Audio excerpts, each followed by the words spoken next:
S ಇವತ್ತು ಹುಬ್ಬಳ್ಳಿ ಶಹರದಲ್ಲಿ ದೊಡ್ಡ ಪ್ರಮಾಣದಲ್ಲಿ ಇವತ್ತು ಒಂದು ಮೆರವಣಿಗೆ ತೆಗೆಯಲಾಗಿತ್ತು. ಅದರಲ್ಲಿ ಕಾಂಗ್ರೆಸ್ ಪಕ್ಷದ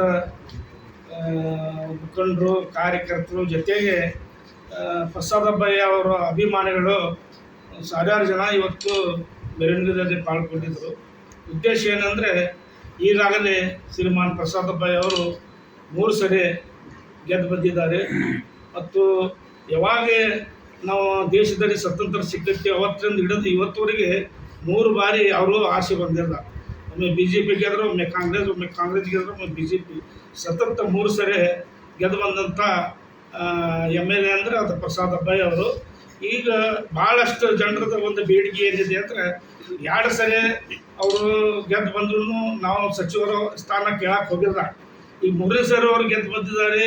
ಲಾಸ್ಟ್ ಟೈಮ್ ಅವರು 2023ರಲ್ಲಿ ಸುಮಾರು 36,000 ಮತದಿಂದ ಗೆದ್ದು ಬಂದಿದ್ದಾರೆ.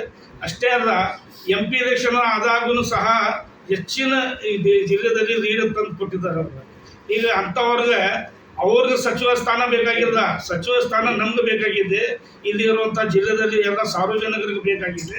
ಯಾಕಂದರೆ ಇನ್ನೂ ಹೆಚ್ಚಿನ ಅಭಿವೃದ್ಧಿ ಆಗಬೇಕಾಗಿದೆ. ಹಂಗಾಗಿ ನಮ್ಮ ಬೇಡಿಕೆ ಏನಿದೆ ಅಂದರೆ, ಒಂದು ದಲಿತ ಸಮಾಜದವ್ರಿಗೆ ಇನ್ನೂ ಮಟ್ಟ 30 ವರ್ಷದಿಂದ ನಮ್ಮ ಮುಂಬೈ ಕರ್ನಾಟಕ ಇರ್ಬೋದು, ಅದು ಬೆಳಗಾವಿ ಕರ್ನಾಟಕ ಇರ್ಬೋದು, ಇನ್ನೂ ಮಟ್ಟ ಇಲ್ಲಿ ಸಚಿವ ಸ್ಥಾನ ಸಿಗಲಿಲ್ಲ. ಅದಕ್ಕೆ ಪ್ರಸಾದಬ್ಬಯ್ಯ ಅವ್ರಿಗೆ ಒಂದು ಸಚಿವ ಸ್ಥಾನ ಕೊಡಲೇಬೇಕು. ಅವರು ಕೇವಲ ದಲಿತ ಸಮಾಜದ ಲೀಡರಲ್ಲ, ಎಲ್ಲ ಸಮಾಜದ ಲೀಡರು. ಅನೇಕ ಕೆಲಸ ಮಾಡಿದಂಥ ಇತಿಹಾಸ ಇದೆ. ಹುಬ್ಬಳ್ಳಿ ಧಾರವಾಡದಲ್ಲಿ MLA ಕೆಲಸ ಪ್ರಾರಂಭ ಮಾಡಿದ್ದು ಕೋಟಿ ನೂರಾರು ಕೋಟಿ ತೊಗೊಂಡ್ಬಂದು ಮಾಡೋಂಥ ಕೆಲಸ ಯಾರಂದ್ರೆ ಅದು ಪ್ರಸಾದಬ್ಬಯ್ಯ.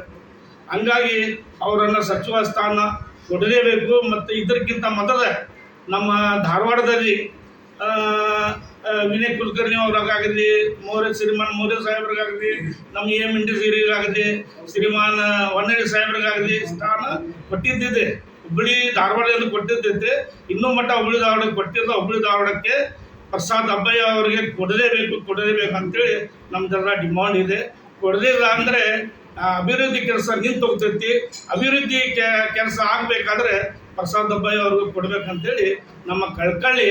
ಎಲ್ಲ ನಮ್ಮ ರಾಜ್ಯದ ಏನು ಹೈಕಮಾಂಡ್ ಇದ್ದಾರೆ ಅವರಲ್ಲೇನು ವಿನಂತಿ, ನಮ್ಮ ರಾಷ್ಟ್ರದಲ್ಲಿ ಯಾರು ಹೈಕಮಾಂಡ್ ಇದ್ದಾರೆ ಅವರಲ್ಲಿ ಕಳ್ಕಳಿ ನಮ್ದು ವಿನಂತಿ.